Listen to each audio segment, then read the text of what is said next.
Olá pessoal, tudo bem? Aqui quem fala é o Descartes. Hoje vamos falar sobre variáveis, vamos falar sobre ponteiros e estruturas de dados, né? Então, para começar, o que são ponteiros?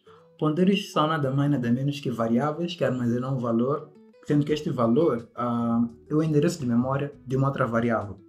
De maneira simples, é exatamente isso. Então, como é que eles funcionam? A ideia é que em algum momento o programa vai precisar controlar uma variável que não está declarada ou não está definida no escopo em que nós pretendemos fazer essa alteração. Então, o ponteiro nos permite ter o controle sobre essa variável e modificá-la. Ok? Um pouco mais adiante vamos falar aqui sobre alguns conceitos, sobre algumas características específicas. Então, para começar o conceito, que é aquele que já nos foi apresentado aqui, ponteiro nada mais é do que uma variável que armazena o valor, que armazena o endereço de uma outra variável. Ok? Então, os ponteiros eles possuem tipo. Qual é a utilidade? Qual é a necessidade de ter o tipo, sendo que o ponteiro armazena o endereço? Afinal, não é só um número que é um endereço? Sim, é. De princípio, é apenas um número. Mas, durante a programação, durante o processo de escrita de código, o tipo do ponteiro nos facilita. Quando trata-se, por exemplo, de uma estrutura, ele nos permite ter acesso aos campos daquela estrutura. Quando trata-se de um número, ele nos permite ter acesso ao número dependendo do seu tipo, né? Se nós especificamos que é um ponteiro para float, então nós poderemos lidar com a informação que está sendo apontada como se fosse um float ao invés de um long, por exemplo. Por aí vai. Então, vamos aqui dar uma olhada no código para percebermos como é que isso acontece, como é que nós lidamos com essas características, né? Falando ali de tipos, falando ali enfim, dessa informação toda ao redor ali dos ponteiros. Então, para dar início, deixa-me só mudar aqui o conteúdo da stream para o nosso CLine, que é para mexermos um pouco de código, né? Que é para vermos um pouco sobre essa questão de tipos. Então, tenho aqui este ambiente em que temos uma variável inteira x, né? O x está lá definido, o x está lá declarado. Então, o que nós vamos fazer agora é criar um ponteiro para ter acesso a esse x, porque nós falamos que o ponteiro ela armazena o endereço de uma outra variável, né? Então, vamos aqui criar uma variável que armazena o endereço da variável x. Então, aqui poderemos avançar e criar a variável x ponteiro. Então, para criar um ponteiro, a questão da tipagem, ela vem mesmo aqui, né? Para criar um ponteiro, nós escrevemos o tipo de variável que nós queremos apontar.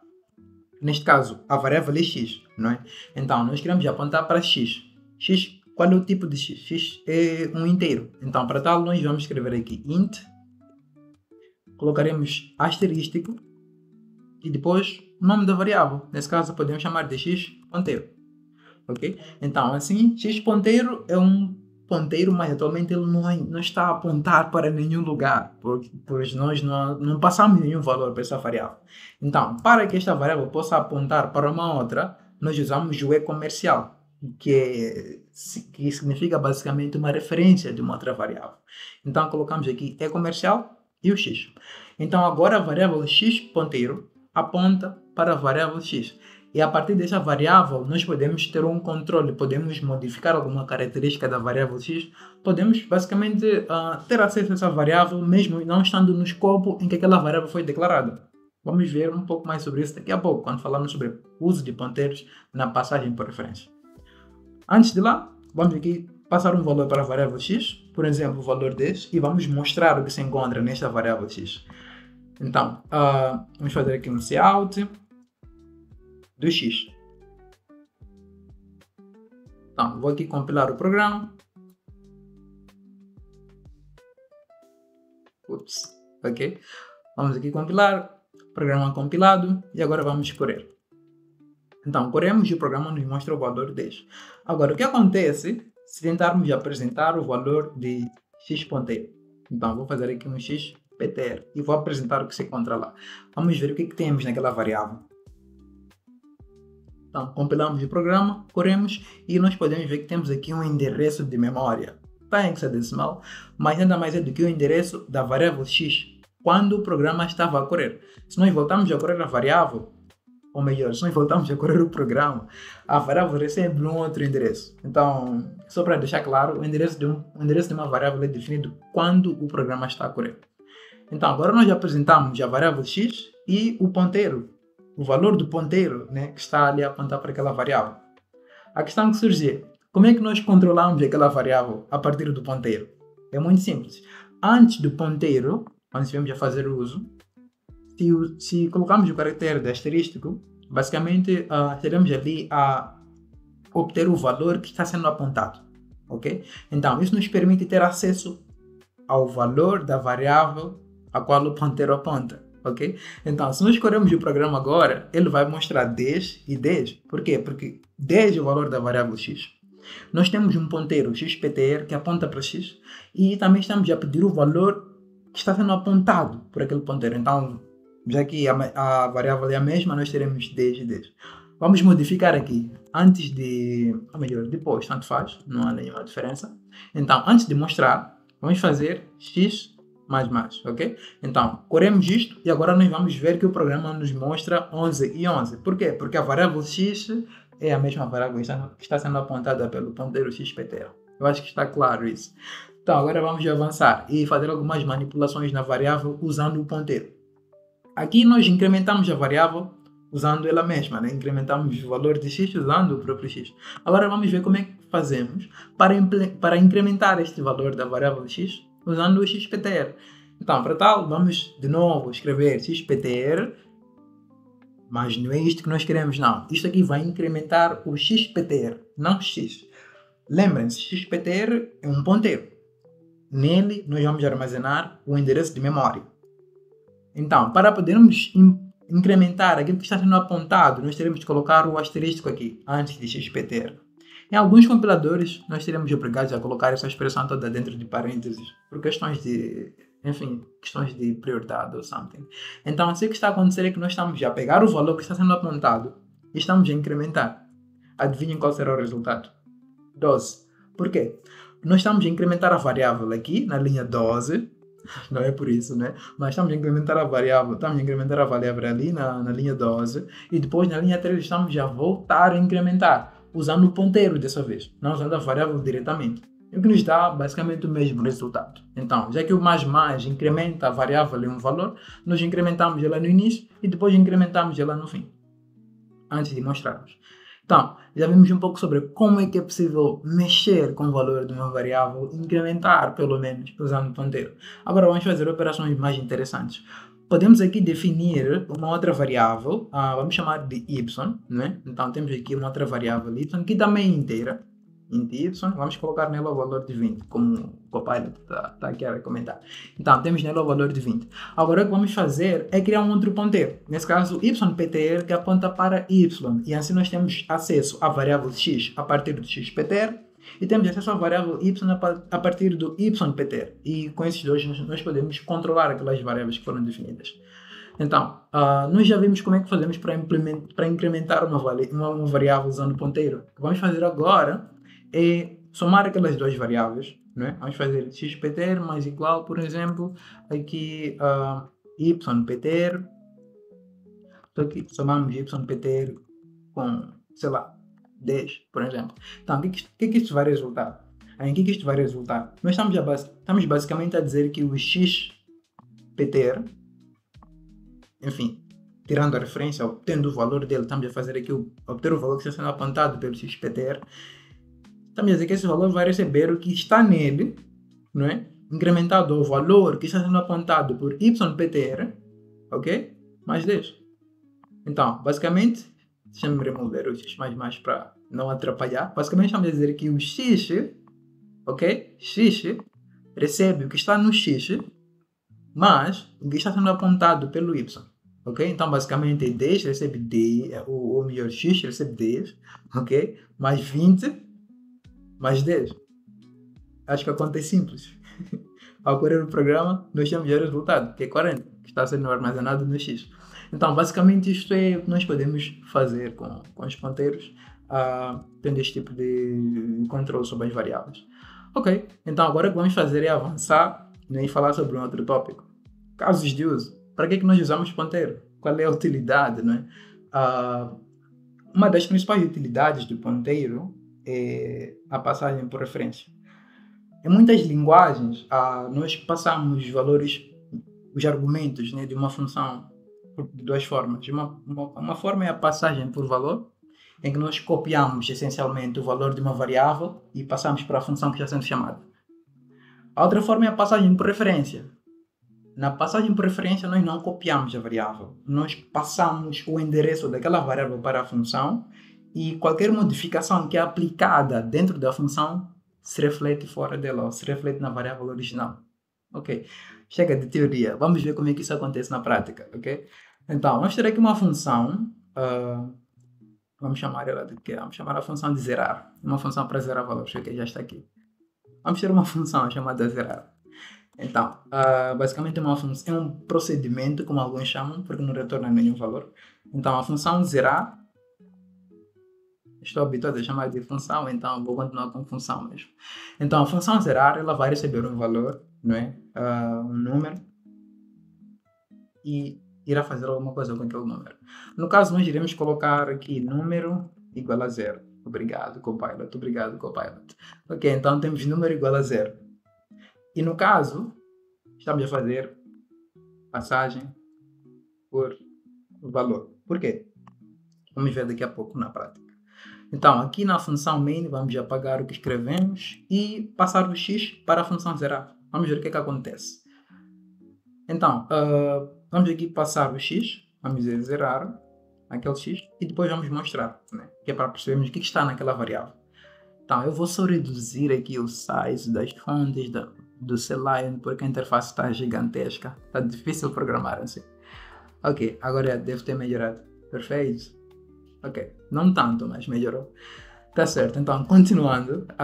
O que vamos fazer agora é passar o x para a função zerar, esperar a função tomar o seu efeito e ver o que acontece com o x, não é? É isso que queremos fazer. Então, vou só compilar o programa aqui. O programa compilou, correu. E o x tem 10. Por que o x tem 10? É mesmo sobre isso que estamos aqui a falar. Aquela função, conforme nós dissemos há pouco tempo, é uma função que recebe um argumento por valor, recebe um parâmetro por valor. Aquele número que é passado para lá, ele vai lá por valor.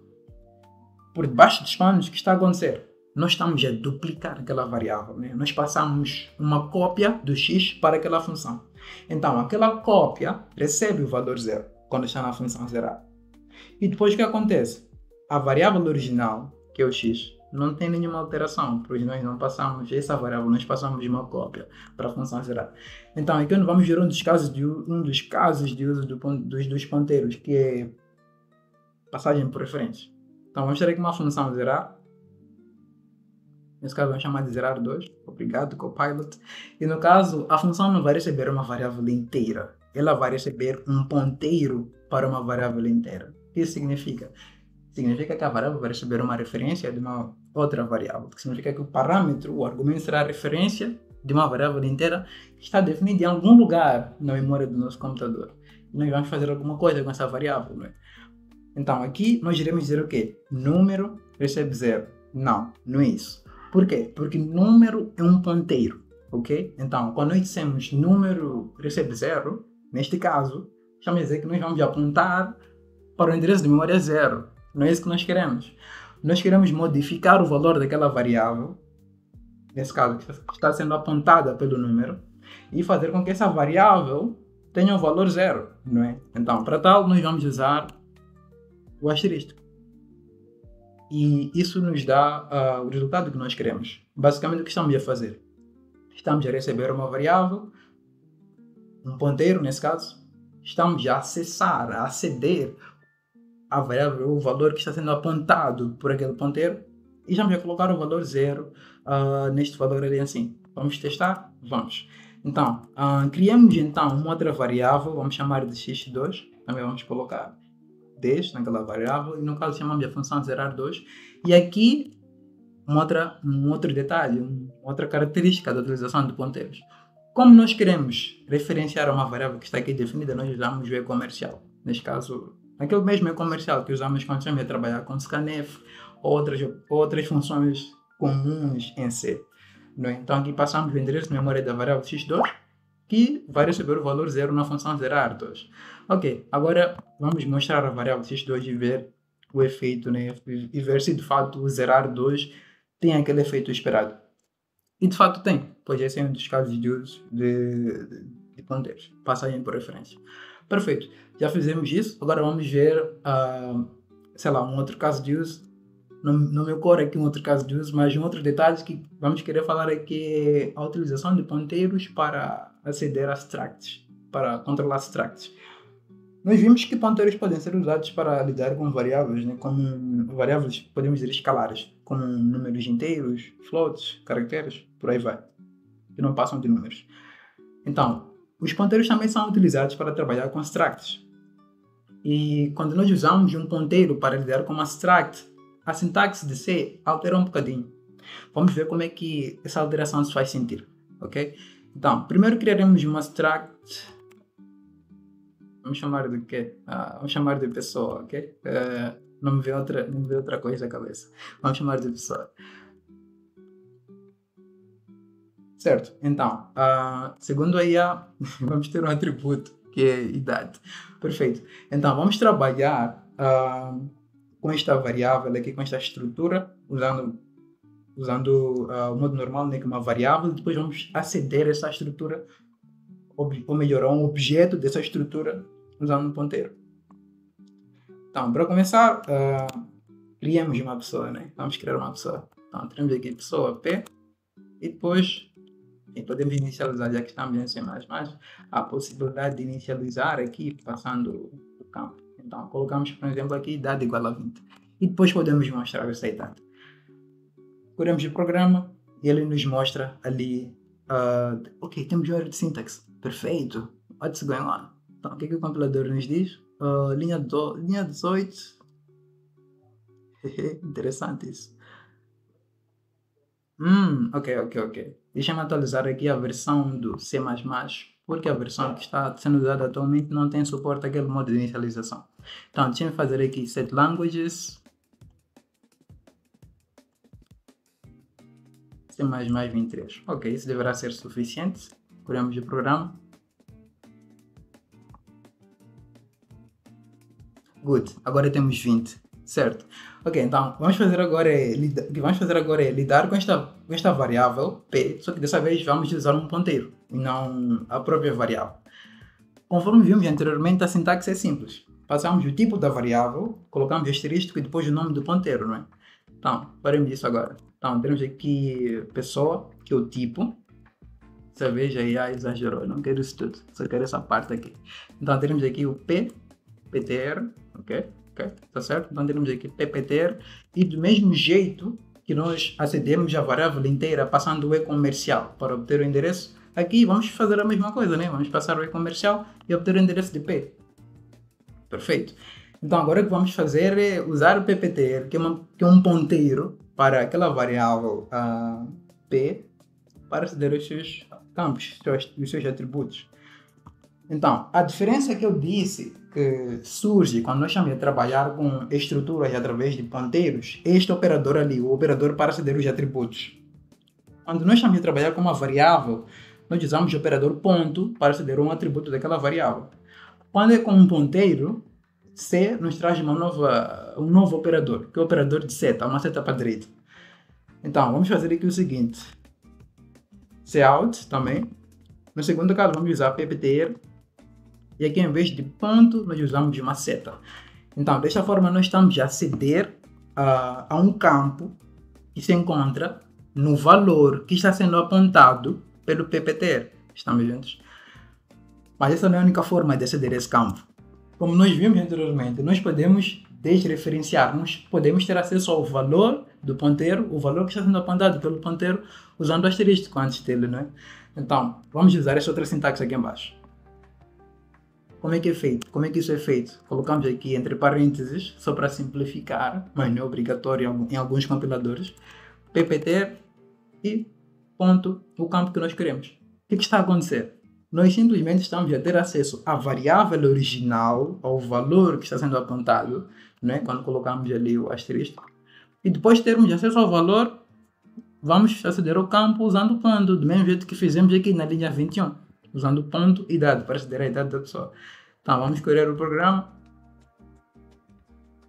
E voilà, temos os três valores, né? O mesmo valor nesse caso, sendo acessado de várias formas. Primeira forma usando a variável, a segunda forma usando o operador de seta, que aparece ali quando usamos structs com ponteiros, e a terceira forma é acessando ao valor que está sendo apontado e depois apresentar esse valor do mesmo jeito que fizemos com a variável original. Perfeito. Então, vamos fazer a seguir é ver o que temos no slide, certo? Então, voltamos ao slide, vimos alguns casos de uso e agora vamos falar sobre a alocação de memória. Ok, agora é a hora séria. Chegou a hora da seriedade. Vamos diminuir um pouco o som aqui ou pausar porque estamos a falar de assunto sério. Alocação de memória, ok? É uma conversa um pouco séria aqui assim. O que é a alocação de memória? Bom, para começar, a alocação de memória é a forma através da qual nós conseguimos a RAM para utilizar o nosso programa, ok? E a alocação de memória pode acontecer de duas formas. Geralmente acontece de duas formas. Não sei se existe uma terceira. Se existir, eu vou me atualizar depois. A primeira forma é a alocação estática e a segunda é a alocação dinâmica. Qual é a diferença entre a alocação estática e a alocação dinâmica? É simples. A alocação estática é aquela que é feita pelo compilador e não pelo programador, ok? Ali nós usamos a stack, que é um detalhe ali da arquitetura do computador. Não vamos entrar em detalhes sobre isso, mas usamos a stack e geralmente o compilador é que faz isso e não o programador em si. Nós não temos de princípio acesso a isso, embora nós podemos fazer tudo, né, mesmo ter acesso a isso, mas de princípio nós não temos acesso a stack e o compilador é que faz isso. Então, a alocação dinâmica é aquela que é feita pelo programador, conforme a necessidade do programa. Vamos ter dois exemplos aqui. Vamos ter um exemplo para nos esclarecer isso. Para começar, suponhamos que temos aqui um programa que recebe dois valores inteiros e faz a soma, né? E guarda numa terceira variável. São três variáveis, somamos a primeira e a segunda e guardamos o resultado na terceira. O compilador pode fazer isso sem nenhum estresse. Nós não precisamos de alocar a memória para fazer essas operações ali assim.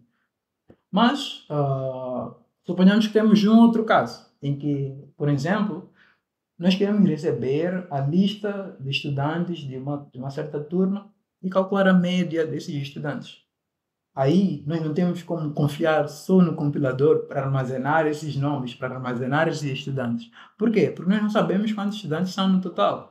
Podem ser 2, podem ser 5, podem ser 30. Então, há uma necessidade de nós, dinamicamente, pedirmos essa memória do computador para fazermos a gestão, para podermos utilizar. Então, nesse segundo caso, estamos a trabalhar ali com a alocação dinâmica. Em resumo, a alocação estática é aquela que é feita pelo compilador, de acordo com a necessidade que ele vê ali no nosso programa, no nosso código. E a alocação dinâmica é aquela que é feita pelo programador a tempo de execução, não é? Aquela que é feita de acordo com a necessidade que o programa encontra quando ele está a correr. Estática é uma necessidade observada durante a compilação do programa.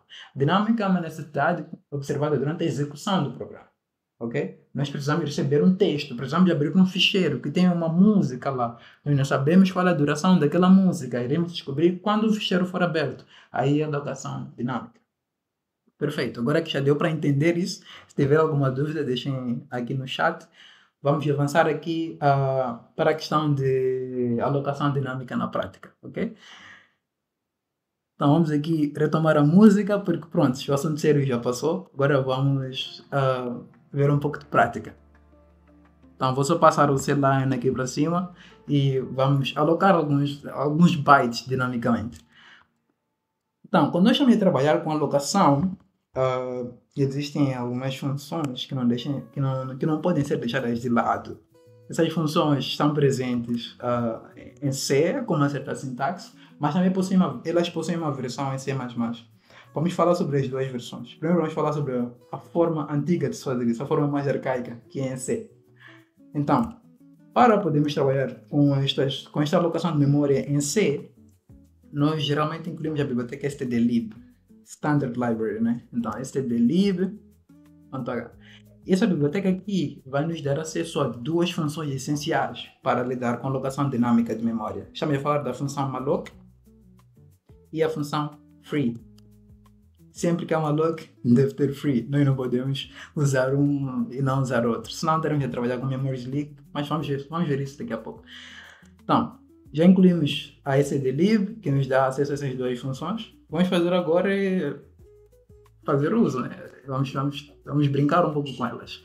Ok, então, primeiro, voltemos ao caso da alocação estática, né? Que é para termos um exemplo. Temos aqui uma variável A, que tem o valor 10. Pronto, é a alocação estática. Vocês sabem por quê? Porque o compilador observou e o espaço para essa variável já é pensado no momento de compilação. Então, vamos agora ver um exemplo de alocação dinâmica, que é quando nós pedimos ao compilador, que é quando nós pedimos ao sistema, no caso, a tempo de execução, uma determinada quantidade de bytes sobre a qual vamos trabalhar. Então, criamos aqui um ponteiro para um inteiro, só que no caso ele não está a apontar para nenhuma variável, né? Ele vai apontar sempre uma variável, mas a variável a qual ele vai estar a apontar estará sendo criada quando o programa perceber que há essa necessidade, não a tempo de compilação ou algo do gênero. Então aqui vamos usar a função malloc. O que ela faz? Ela aloca para a gente uma certa quantidade de bytes, ok? Então aqui vamos fazer malloc e aqui passamos a quantidade de bytes. Então, malloc recebe o número de bytes e dependendo do tipo de variável, nós teremos de especificar esse número de bytes. Então aqui nós temos uma variável inteira. Um inteiro nada mais é do que, enfim, por debaixo dos panos, 32 bits, não é? Um inteiro geralmente ele consome ali 32 bits. Então, 32 bits não é o que nós queremos a quantidade em bytes. Então, 32 bits é equivalente a 4 bytes. Então, aqui nós vamos passar malloc e passamos aqui 4, ok? Já que eu estou trabalhando com C++, há uma certa regra aqui quanto aos tipos. Malloc vai nos retornar um ponteiro de void. Nós temos um ponteiro de inteiro. O meu compilador não está feliz com isso. Mais à frente vamos falar sobre ponteiros de void. Mas por enquanto nós teremos de fazer typecasting daquele ponteiro, que é um ponteiro de void, para que seja um ponteiro de inteiro. E agora o compilador está feliz, agora nós podemos trabalhar à vontade. Este exemplo funciona, né? Vamos aqui testar para ver se funciona mesmo. Como nós vimos anteriormente, para poder alterar o valor de uma variável que está sendo apontada pelo ponteiro, nós usamos o asterisco antes do ponteiro, né? Então vamos fazer aqui asterisco ponteiro recebe 1, ok? E depois vamos fazer um cout daquilo que está sendo apontado, do valor que está sendo apontado. Então o programa correu, nós temos 1 ali e temos aqui um pequeno erro, né? O erro não está visível na execução, mas é um erro que acontece quando o programa termina. Nós falamos sobre alocação de memória. Nós falamos que a alocação estática é a alocação dinâmica. A alocação estática é feita pelo compilador. Nós não precisamos nos preocupar com isso. Mas a dinâmica é feita por nós, né? É isso que estamos a fazer agora. Nós pedimos ao sistema, ao Windows no caso, ao Linux, se alguém estiver acompanhando lá no Linux, mas nós pedimos ao sistema 4 bytes. Fizemos uso aqui na linha 9, colocando o valor 1 nesses 4 bytes. Ok, até aí tudo bem. E depois o programa terminou. O que fizemos com os 4 bytes pedidos? Nós não devolvemos eles. Tudo bem que o computador no final, o sistema no final obteve esses valores, mas isso não é uma boa prática, porque embora agora o programa tenha terminado, em alguns casos o programa não vai estar ali no percurso do fim, ele vai estar a fazer alguma execução, pode ser um loop, pode ser uma chamada de função, por aí vai, e o valor que foi alocado não é liberado até nós explicitamente informarmos ao sistema operativo que estamos a liberar aquele valor. Ou seja, os 4 bytes que nós pedimos permanecem alocados no nosso programa até ele terminar. E se o nosso programa levar muito tempo para terminar, ele vai ali alocar aquela memória, enfim, até aquele tempo mesmo. Então, se formos alocando vários valores, ou melhor, se formos alocando vários blocos, vários bytes sem fazer free, acabamos ali cometendo memory leak, que é essa ação, né? Alocar, o sistema operativo pensa que nós estamos a utilizar aquela variável, o sistema operativo pensa que nós estamos a usar aqueles bytes, mas nós não estamos. E no final eles são desperdiçados, não é? Então, para evitar isso, nós devemos usar a função free, que essencialmente informa o sistema operativo que os 4 bytes lá que nós pedimos acima já podem ser usados por um outro programa. nós já não vamos lidar com esses dados, já não são necessários, ok? E isso é 100% fundamental quando a gente vai trabalhar com alocação dinâmica. Mais uma vez, nós não queremos acumular memória, não queremos consumir 1, 2, 3 gigabytes e não fazer nada com esses gigabytes. Outros programas provavelmente serão a precisar. Ok, então, um outro detalhe a prestar atenção é que depois de fazer free, esta variável aqui, ela não foi entre aspas limpada. A variável continua apontando para aquele endereço de memória, embora aquele endereço de memória já não seja a responsabilidade do nosso programa, porque nós já fizemos free, não é? Onde é que nós queremos chegar com isso? É que depois de fazer free, esse ponteiro já não é nosso. Nós não podemos trabalhar com esse ponteiro de novo. Para podermos trabalhar com este ponteiro, nós temos de fazer uma outra alocação. Temos de voltar a chamar malloc. Por quê? Porque nós podemos mexer com o valor que pertence agora a um outro programa, e isso não é bom. O programa pode estar a usar essa variável para um outro caso. Em qualquer modo, não é bom termos acesso a um valor, a uma variável que pertence a outro programa. Isso não seria um ambiente controlado. Então, geralmente, se nós tentarmos ter acesso a uma variável, a um ponteiro que já teve free, vamos ter um erro de memória qualquer. O sistema operativo vai parar o nosso programa porque ele está tentando ali aceder de forma ilegal a uma variável. Então, fazemos malloc, usamos o ponteiro, usamos o valor que está sendo apontado, fazemos free e já não podemos usar aquela variável, não podemos usar aquele ponteiro. Perfeito. Agora o que vamos fazer é alocar memória e liberar memória, só que a moda de C++. Isto aqui é a moda de C. Agora vamos ver como é que isto é feito a moda de C++. Então, C++ essencialmente traz-nos a mesma funcionalidade, só que tem uma nova sintaxe, nada além disso, ok? Como é que isto é feito então? Temos duas palavras reservadas aqui, a palavra new e a palavra delete, com um nome muito sugestivo, né? O new nos permite ali fazer o que o malloc faz, e o free, aliás, o delete faz o que o free faz. Basicamente, new aloca a variável, aloca um certo tipo, algo do gênero, e o delete libera aquele tipo. Então, aqui vamos ter um outro ponteiro, pt2, e aqui usamos new e especificamos o tipo, nesse caso, inteiro, não é? New int. E depois de fazer uso dessa variável, nós vamos fazer um delete daquela mesma variável, delete ponteiro 2. Ok, então aqui, como o Copilot está a recomendar, nós vamos colocar o valor 2 no endereço, ou melhor, vamos colocar o 2 no valor que está sendo apontado pelo ponteiro 2 e podemos apresentar este ponteiro 2 do mesmo jeito que apresentamos o ponteiro 1.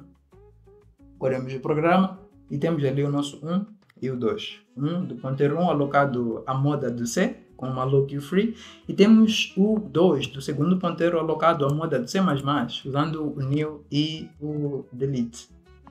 Nice! Então, percebemos aqui uma certa diferença, né? Aqui estamos a trabalhar com tipos, aqui estamos a trabalhar com número de bytes.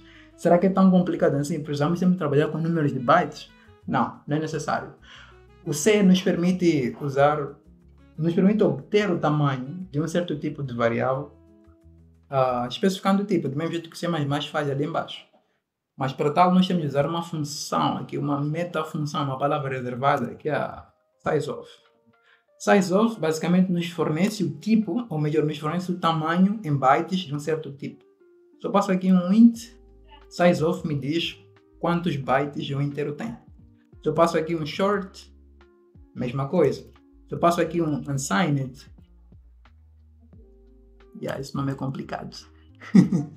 Ok, unsigned, long, por exemplo, o sizeOf me diz quantos bytes um unsigned long precisa. Ok? Então nós vamos usar essa expressão sizeOf para determinar automaticamente o tamanho de um inteiro e não passar aqui à mão, que é um pouco complicado. Então aqui vamos fazer sizeOf int, que essencialmente é o que está a acontecer aqui embaixo. Corremos o programa e temos ali a alocação do inteiro, a moda de C, a moda de C++, só que dessa vez lidando apenas com o tipo, né? Esquecendo a questão do número de bytes, por aí vai, porque conforme vamos programando isso vai se tornando um caos. Imaginem que temos uma struct, que tem um inteiro, um long, um short e um caractere. Nós tiramos de calcular a mão o tamanho daquela struct antes de fazer uma log, que não é viável. Então, para tal, Sizeof ajuda muito. Ele já faz o cálculo todo lá e nos diz o tamanho daquele tipo. Ok, perfeito. Já vimos um pouco das duas formas de alocar a memória, mas não para por aí. C++ também traz uma outra forma, que é a questão dos smart pointers. O que são smart pointers? Conforme nós vimos anteriormente ali, nós podemos lidar com alocação dinâmica, né? Podemos lidar com ponteiros usando alocação dinâmica, e sempre que alocamos dinamicamente, há necessidade de fazer free daquele endereço de memória.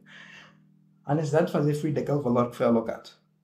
E nós somos seres humanos cometem erros. Nós podemos em algum momento esquecer-nos de fazer esse free, né, desses valores que foram ali alocados. Então, para essas situações, há ali uma novidade que C++ traz, que é a questão dos ponteiros inteligentes, smart pointers.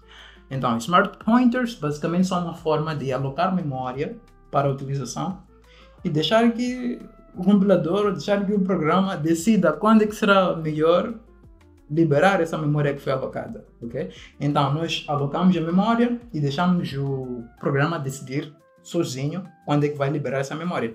Então, para tal, nós incluímos um cabeçalho aqui, que é o memory, né? Um cabeçalho aqui de C++.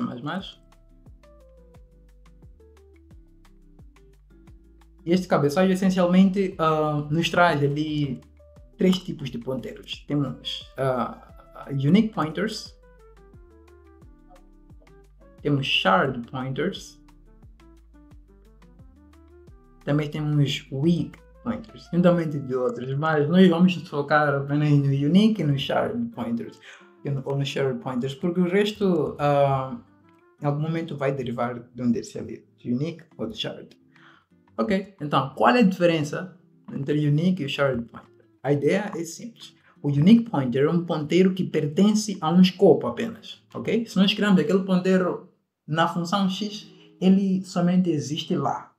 Nós só podemos acedê-lo por referência, mas não podemos movê-lo para um outro sítio, ok? Se ele vai para lá e fica lá de vez. Ele sai, ele não pode estar em 2 escopos ao mesmo tempo. Nós não podemos ter 2 ponteiros apontando para aquele valor, quando ele for unique, ok? Já com shared é diferente. Com shared nós podemos apontar para aquele mesmo valor a partir de vários ponteiros. Então a diferença é que unique é um ponteiro que é único, ele apenas é armazenado em um único sítio, e o shared pointer ele é armazenado em sítio, enfim, ele é apenas armazenado e referenciado de um único sítio. Então o shared pointer é basicamente uma variável que existe no lugar, ela pode ser apontada por vários pontos, por isso que é shared. O unique apenas deve ser apontado por de uma única fonte, né? Por isso que é unique. Então, um caso de uso para unique pointer seria, por exemplo, estar a trabalhar com, sei lá, uma conexão à base de dados, um singleton, que apenas deve existir num único lugar. Então, o unique é bom para isso, porque temos um singleton lá e para ter acesso ao singleton, ou vamos mover ou vamos referenciar. Não temos como copiar aquilo, não temos como duplicar aquele singleton. É uma única variável no escopo do nosso programa. Agora, o shared pointer é para os diversos casos. Mesmo aqui, quando nós trabalhamos com as variáveis inteiras e referenciamos aquelas variáveis, o shared pointer pode ser aplicado, porque a ideia é você ter controle sobre uma certa variável a partir de vários pontos, ok?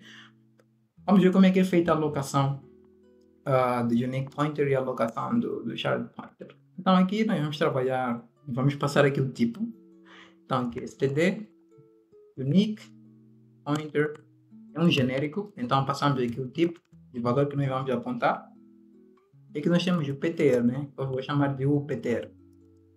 Então, o unique pointer, ele aponta para um valor e esse valor é alocado usando uma função especial, que é a função makeUnique. Okay? Então temos aqui a função makeUnique, que pertence ao namespace std, então chamamos makeUnique aí, e vamos passar ou não passar o valor. Então aqui nós alocamos um ponteiro e ele é único, ou seja, nós não temos como copiar deste ponteiro para outro. Nós só podemos mover, e quando movemos, este ponteiro aqui já não aponta para aquela variável, aquele outro ponteiro que aponta, por isso que é único. Então, o shared pointer, por outro lado, possui ali uma sintaxe bem similar, mas o comportamento é que é diferente. Então aqui vamos fazer std shared pointer sptr, por exemplo. Temos aqui makeShared, que é uma função análoga a makeUnique, e aqui alocamos aquele endereço, aquele tamanho de bytes, dependendo do tipo que nós vamos ir a trabalhar. E no caso, é um ponteiro partilhado, ou seja, nós podemos ter vários ponteiros que apontam para o mesmo valor, enquanto unique não. Ok, então na essência é isso, e como podem ver, não há necessidade de fazer free deste valor. Por quê? Porque como é um ponteiro inteligente, estamos a trabalhar aqui com smart pointers, o programa vai decidir quando é que será o melhor momento para fazer free desses valores. Ok? Ok? Então, para avançar, vamos aqui falar sobre ponteiros de ponteiros, que é uma matéria muito interessante também. Então, o próximo tópico aqui no nosso slide. O que é um ponteiro de ponteiro, pessoal? Bom, nós já falamos que um ponteiro é nada mais, nada menos que uma variável que guarda o endereço de outra variável, ok? E a partir desta filosofia nós podemos controlar, a partir deste meio nós podemos controlar a variável que está sendo apontada. Um ponteiro de ponteiro nada mais é do que um ponteiro que guarda o valor de uma outra variável, sendo que a variável que está sendo apontada também é um ponteiro, ok? Simplificando, caso não tenha ficado claro. Nós temos uma variável x, que é um ponteiro. Temos uma variável y. A variável y pode apontar para x, mesmo sendo x um ponteiro, ok? Vamos ter aqui um exemplo sobre como é que isso acontece. O mais comum é trabalhar com esta lógica ali do ponto de vista, ou melhor, da sintaxe de C. Então vamos fazer isso aí usando C mesmo. Em C++ vai ficar uma bagunça com genéricos todos lá. Ok, então para começar, vamos ter aqui uma variável inteira a que tem um valor 50, por exemplo. E daí criamos uma variável que é um ponteiro. Criamos um ponteiro, então, int aptr, e basicamente aptr recebe o endereço de memória da variável a. Então aqui, pronto, temos um ponteiro que aponta para a variável a. Então, se vocês se recordam, para criar um ponteiro, nós fazemos o que essencialmente? Escrevemos o tipo da variável que queremos apontar e adicionamos um asterístico. Então, se nós queremos apontar para a variável aptr, qual é o tipo da variável aptr? É int asterístico, não é? Então, se queremos criar um ponteiro para apontar para aptr, adicionamos um outro asterístico. Então, aqui poderemos ter aptr, que é basicamente um ponteiro que aponta para outro ponteiro. Nesse caso, aptr possui o endereço de memória de aptr possui o endereço de memória de aptr e aptr possui o endereço de memória de a. Então, esta variável aponta para esta e esta aponta para esta. Isso pode acontecer de maneiras, enfim, pode acontecer infinitamente. Não sei porque eles fazem isso, mas enfim, é possível. Na verdade sei, mas enfim, é um pouco complicado em algum momento trabalhar com ponteiros quando o nível, a escala vai aumentando. Mas geralmente nós só vamos trabalhar até 3 níveis.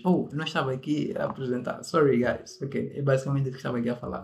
Então temos aqui uma variável aptr que aponta para a, aptr que aponta para aptr e depois temos esta aberração aqui que aponta para o ponteiro do ponteiro aqui em cima. Essencialmente, é assim como nós vamos trabalhar.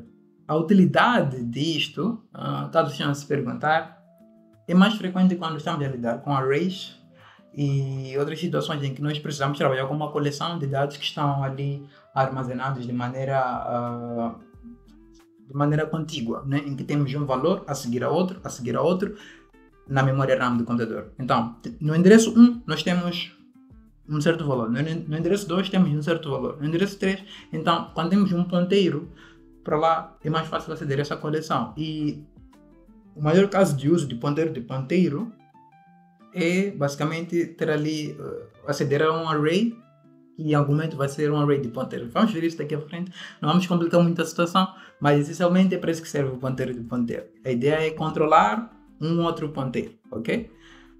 Certo. Então, vamos ter aqui um exemplo sobre como é que mostramos o valor que está sendo apontado. Vamos mostrar aqui o valor o valor que está sendo apontado por APTR. Então, vou fazer aqui um SDC out. Como nós vimos anteriormente, para mostrar o valor que está sendo apontado, eu só escrever asterisco e o ponteiro. Então, aqui nós temos APTR. Ok, assim nós conseguiremos mostrar o APTR. Vamos escolher. Ele vai mostrar que é basicamente o valor da variável A, que é 50. Então, quando nós temos o APTR e PTR, que é um ponteiro que aponta para o ponteiro APTR, se nós quisermos mostrar o valor que está sendo apontado, nesse caso o valor do ponteiro que está sendo apontado, é só escrever o nome do ponteiro, nesse caso APTR, PTR, só que no caso aqui nós estamos a aceder o valor disto. O valor disso é o endereço de memória, não é? Nós vimos aqui, o APTR tem um endereço de memória. Ou melhor, o APTR e PTR tem um endereço de memória do APTR. Então, para nós termos o valor que está sendo apontado, nós temos de mais uma vez colocar o asterisco. Basicamente, o número de asterisco que nós usamos aqui no momento da declaração daquele ponteiro, o tipo daquele ponteiro, o número de asteriscos que está no tipo daquele ponteiro é o número de asteriscos que nós temos de utilizar para aceder ao valor no final dessa escala, no valor no final dessa coleção de ponteiros que estão uns a apontar para os outros. Ok, então se corrermos isso agora, o que é que vai acontecer? Nós vamos ter 50 e outros 50. Basicamente é o 50 que está sendo apontado por APT e o 50 que está sendo apontado pelo ponteiro que está sendo apontado pelo APTR. Isso pode continuar infinitamente. Nós não vamos chegar até o infinito aqui, vamos parar por aqui, porque senão as coisas vão ficar estranhas. Perfeito. Então, a seguir, nós vamos aqui falar sobre estruturas de dados, porque já tivemos uma introdução bem interessante acerca de ponteiros. E uma das maiores utilidades de ponteiros aqui em C é lidar com estruturas de dados. Então é sobre isso que vamos falar a seguir. Basicamente vamos falar sobre ESDAs lineares, que são basicamente ali estruturas de dados que guardam informação de forma linear, não é? Então vamos ter aqui um conceito de ESDAs no geral. Podemos falar sobre ESDAs lineares e não lineares e alguns tipos de ESDAs lineares. Faltou adicionar ali. Hoje vamos parar nas lineares. Não lineares ficam para outro dia. E, enfim, vamos a isso. Para começar, o que são estruturas de dados? Não é? Estruturas de dados são estruturas, né? Conforme o nome diz. Estão relacionadas à maneira como nós organizamos a informação na memória do computador. E o objetivo é facilitar o acesso, nesse caso, a inserção, a recuperação e o processamento dessas informações. Então, nós usamos estruturas de dados por esses três motivos: para facilitar a inserção de dados, para facilitar a recuperação de dados que já foram inseridos e para facilitar o processamento desses dados que se encontram lá armazenados. Então, sempre que há uma ESDA, há esses três motivos. Temos listas, temos, enfim, vários outros tipos. Então, o objetivo essencial é mesmo esse. Agora, o que são estruturas de dados lineares, né? Basicamente, são estruturas que armazenam a informação de maneira sequencial. Ou seja, nós temos um dado, a seguir esse dado tem outro dado, a seguir tem um terceiro, quarto, quinto, até N dados armazenados naquela coleção. Então, na essência é mesmo isso. Estas lineares são estruturas que guardam informações, estruturas de dados que guardam informações de maneira sequencial, uma atrás da outra. Então, nas lineares, nós encontramos várias, né? Encontramos ali uma subdivisão. Podemos chamar uma parte de estruturas de dados lineares estáticas, outra vamos chamar de estruturas de dados lineares dinâmicas. Então, temos as estáticas, temos as dinâmicas. Qual é a diferença? Bom, as estruturas de dados estáticas são aquelas cujo tamanho não pode ser alterado dinamicamente, não pode ser alterado conforme o programa core. A alteração requer a criação de toda a estrutura, por aí vai. Então, as dinâmicas são aquelas cujo tamanho da estrutura pode ser alterado de acordo com a necessidade, ok? Então, vamos falar aqui sobre um exemplo das estruturas de dados estáticas, que essencialmente são ali os arrays, não é? Arrays, vamos falar sobre eles daqui a pouco, mas a essência é que eles tem um tamanho fixo. Você cria um array de 3 elementos, ele somente tem 3 elementos. Então, é uma estrutura de dados linear estática. Agora, quando estamos a falar de estruturas de dados lineares dinâmicas, podemos chamar aqui as listas, por exemplo. Listas, elas podem ser alteradas conforme a necessidade. Podemos começar com uma lista de 2 elementos, depois aumentamos para 4, reduzimos para 0, aumentamos para 100, de acordo com a necessidade. E isso é possível, porque são estruturas de dados dinâmicas. Então, essa é a diferença. Estáticas, tamanho fixo, dinâmicas, tamanho variável, de acordo com a necessidade. Ok? Então, vamos começar aqui com um exemplo simples, onde vamos trabalhar com um array. E, como sabemos, arrays são essas estruturas de dados que são caracterizadas ali por terem um tamanho fixo, pertencerem a um tipo específico e poderem ser acessadas usando índices, ok? Então vamos fazer isso, vamos trabalhar com essas estruturas de dados lineares estáticas, nesse caso, arrays. Ok, para criar um array em C ou C++ e linguagens similares, nós passamos o tipo de dados primeiro, nesse caso, suponhamos que queremos trabalhar com números inteiros. O tipo será int. Vamos passar ali o nome do array, números, por exemplo. E aqui nós introduzimos parentes retos, né? Então, parentes retos, e aqui dentro dos parentes retos é comum passarmos o tamanho daquele array. Então, assim nós temos um array chamado números, que guarda números inteiros e guarda até 5 números, ok? Ele sempre tem esse tamanho, 5. Ok, então, 5 é o tamanho. Outra característica dos arrays é o índice, né? Que é a forma a partir da qual nós acedemos aos elementos que se encontram. Então, suponhamos não, vamos passar aqui alguns valores para esse array e nós podemos aceder a esses valores usando ali os tais índices que foram definidos. Mas isso aqui não é novidade, todo mundo já sabe disso. Então, onde é que está a novidade aqui? A novidade, e talvez alguns não saibam, é que um array nada mais é do que um espaço de memória contíguo, né? Nós temos variáveis ali do mesmo tamanho, alocadas uma em frente à outra e, essencialmente, é um ponteiro que vai estar a apontar ali para uma certa região da memória na qual tem essa informação que nós precisamos. Enfim, a fim de provar isso, vou criar aqui uma outra variável, ptr, e se nós quisermos ter acesso aos números ali, a partir desse ponteiro, é só passar aqui aquela variável mesmo, números, sem precisar de passar o endereço de memória. Por quê? Porque debaixo dos panos, isto aqui é um ponteiro, que aponta para essa região onde temos esses valores aqui assim, 1, 2, 3 até 5, por aí vai. Então, vamos mostrar esse array usando a variável, entre aspas, e depois vamos mostrar esse array usando o ponteiro, ok?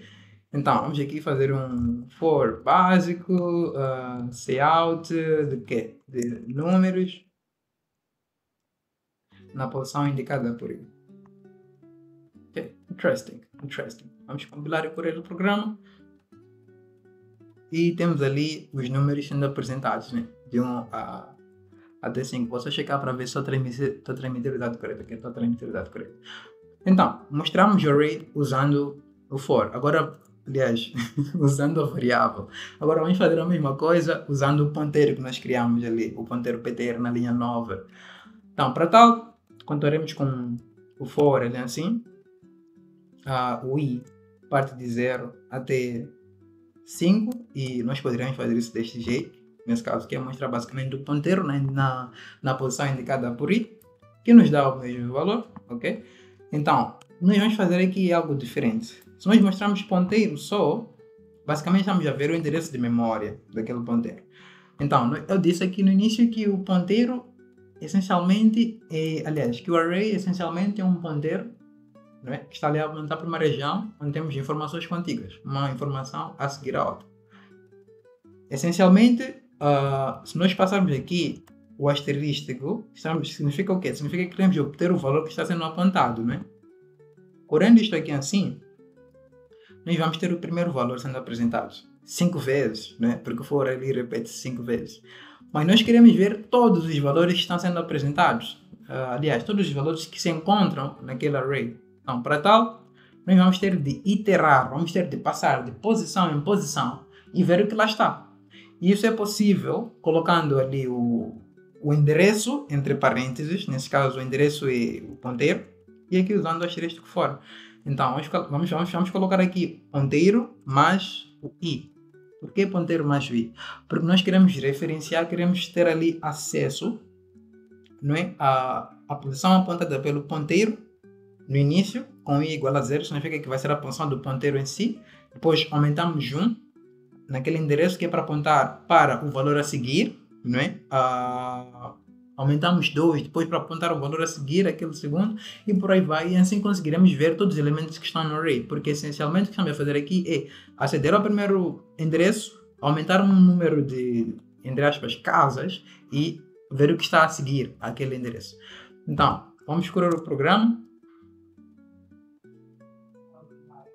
E o que nós temos? Temos aqui o array sendo apresentado pela segunda vez, só que na segunda vez estamos basicamente a trabalhar com um ponteiro que aponta ali para aquele array.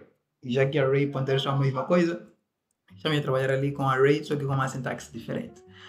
Interessante, bastante interessante.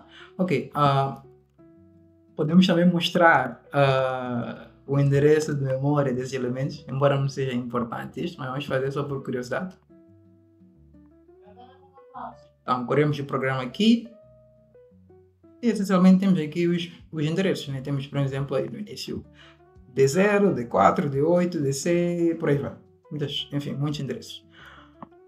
Certo, continuando, vamos agora trabalhar com as listas, né? Já vimos um pouco sobre arrays, já vimos o que são, já vimos como é que eles funcionam. Agora vamos trabalhar com listas, que é para vermos um pouco sobre como é que seria, vermos um pouco como é que é feita a questão da alocação dinâmica de elementos.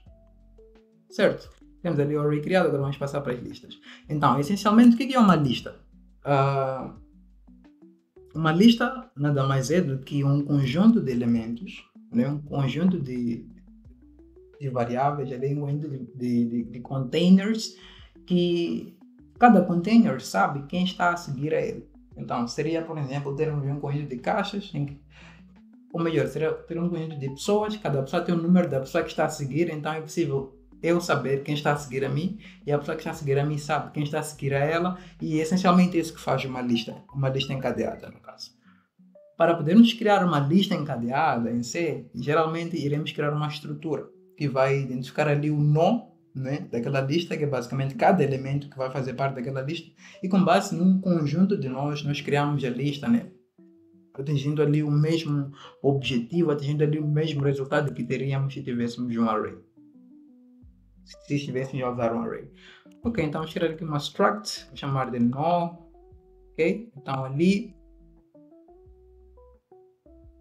conforme estamos a dizer, uma lista a ter um conjunto de nós, em cada nó sabe o próximo. Então esse nó aqui, ele deve saber qual é o próximo, ok? O Copilot recomendou next, vou deixar next. Certo? Então, os nós, fora saberem qual é o próximo nó, eles têm que ter alguma informação, né? Só não nos iria servir de nada, simplesmente saber quem está a seguir. Precisamos também de alguma informação para fazer uso dessa coleção de elementos, ok? Então aqui nós teremos o dado. Então, essencialmente uma lista é isto. Um conjunto de nós, em cada nó tem o seu valor e cada nó sabe quem está a seguir a ele. Ok? Então, de princípio, essa é a unidade básica que precisamos. Então, avançando, vamos aqui trabalhar com a tal implementação dessa lista para ver como é que isso é feito na prática. Então, começamos aqui criando o primeiro nó, chamado first, ok? Então, recebe new nó, perfeito? Então, vou passar aqui um certo valor. Conforme nós vimos de início, quando estamos a trabalhar com structs, nós não usamos ponto, usamos seta. Então, aqui vamos fazer com que first, tenha o valor 10 como dado, né? Tenho o dado 10 e ele vai estar a apontar para algum outro elemento. Que elemento será esse? Vamos criar agora. Então, temos aqui o second, colocamos esse outro valor 20 e agora o first, que foi alocado aqui no início, pode apontar para o second. E assim nós teremos uma lista de quantos elementos? 2. O primeiro que sabe que é um segundo. Então, aqui vamos fazer o quê? First aponta para second. Então, o next do first é o second. É o segundo elemento que se encontra na nossa lista. Good, perfeito. Então, a seguir vamos fazer um third elemento aqui assim. Então, vamos ter no third e o third terá o valor 30. Mais uma vez, o second vai conhecer o third, depois nós iremos dizer que o second, a seguir assim, encontra esse third element. Perfeito. Então, temos aqui 3 elementos a apontando um para o outro. Perfeito, então, a seguir o que é que vamos fazer? A seguir, iremos aqui essencialmente mostrar essa lista, mas antes de mostrar essa lista, nós precisamos de uma forma de saber quando estamos no fim daquela lista, não é? Nós temos o first, sabe qual é o second, sabe qual é o third, mas como é que nós sabemos que estamos no fim? É necessário informarmos, é necessário aplicarmos uma lógica para identificarmos esse está ao fim. E geralmente essa lógica vai ser informar ao third que o seu next é um null ou null pointer, como a sintaxe de C++ nos diz. Então, temos aqui o first, tem um valor 10, temos o second, tem um valor 20, o first aponta para o second, certo? Depois temos aqui o third, que tem um valor 30, second aponta para o third e o third aponta para null pointer. Então, nós temos aqui uma série de elementos em que cada elemento sabe quem é o próximo, né? O primeiro sabe quem é o segundo sabe quem é o terceiro é que não sabe quem está a seguir ele, pois tem um nulo e, consequentemente, significa que a lista termina ali, no terceiro elemento. Perfeito. Então, agora o que vamos fazer é atravessar essa lista usando um for, né? Então, vamos partir do primeiro elemento, vamos para o segundo, do segundo vamos para o terceiro e paramos aí. Como é que fazemos isso? Nós podemos fazer de várias formas. Podemos usar um for loop, podemos usar um while. Para casos como esses, listas, um for pode ser utilizado. Como é que isto é feito? Escrevemos aqui for, né? Teremos aqui o no, né? Nosso i, que vai receber o first, e a condição é, enquanto este i for diferente de null pointer, ou seja, enquanto nós não estivermos no fim da lista, o que é que vai acontecer? O i vai receber o i next. Então, quando o i for first, i vai receber o i next, passa a ser second, e depois quando for o second, recebe o next, passa a ser o third, e quando for o third, recebe o next, que é null, passa a ser null, for terminou. Pois a condição é o i ser diferente de null pointer. Certo? Então, a seguir vamos fazer isso. Vamos mostrar aqui o dado que se encontra no i, e essencialmente é isso, né? Não há nada mais a se fazer aqui. Então, uma outra operação que é importante fazer é limpar esses valores que nós pedimos, pois, não se esqueçam, nós estamos a fazer new aqui, ou seja, estamos a pedir por emprestado ao sistema operativo uma certa quantidade de bytes para utilizar. Então, já que pedimos essa quantidade de bytes para utilizar o nosso programa, nós temos de liberar essa quantidade, e para liberar, quando usamos o new, a expressão é delete. Então, a seguir todas essas expressões, nós temos de fazer aqui delete first, delete second, delete third. Então, já eliminamos todos os endereços, ou melhor, todos os valores alocados dinamicamente durante a execução do nosso programa. Esse é o ciclo correto a seguir. Alocamos memória, usamos aquela memória, depois liberamos aquela memória que foi alocada. Ok? Vamos agora compilar e ver se o programa não explode, não é? Ele correu. Então, temos aqui o quê? Temos aqui 10, temos aqui 20 e depois temos o third. Então, temos o primeiro elemento, o second e o terceiro elemento ali, sendo apresentados. Ok. Então, o que vamos fazer a seguir? Ok. Tem aqui umas direções do LinkedIn e só agora me lembrei que não coloquei o link da transmissão do LinkedIn. Ok. Fica para a próxima transmissão. Dando continuidade, nós alocamos o primeiro elemento, alocamos o segundo e alocamos o terceiro, depois liberamos. Então, essencialmente uma lista encadeada é isso, pessoal. Um conjunto de nós em que cada nó sabe qual é o nó que se encontra a seguir. Interessante, não? Bastante interessante. A vantagem qual é? É mesmo essa que nós podemos perceber. No início, nós podemos começar com nenhum elemento. E de acordo com a necessidade, nós vamos adicionando um elemento à lista, adicionando o segundo elemento, adicionando o terceiro e por aí vai. Então, essencialmente é isso que nós tínhamos a falar hoje sobre estas, enfim, iríamos falar simplesmente sobre arrays e sobre listas simples. Então, na próxima transmissão, nós iremos dar continuidade a isso, falando sobre especificações de listas, que é onde encontramos pilhas, encontramos filas, e, enfim, os tipos de listas também, porque existem vários tipos de listas de acordo com a necessidade, de acordo com a aplicabilidade daquela lista. Então, por hoje é mesmo isso que nós estamos a tratar.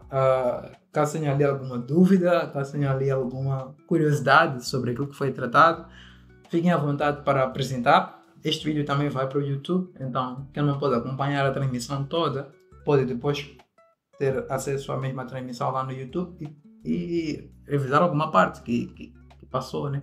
Passou despercebida. Então é mesmo isso, pessoal. Deixa eu parar a gravação aqui.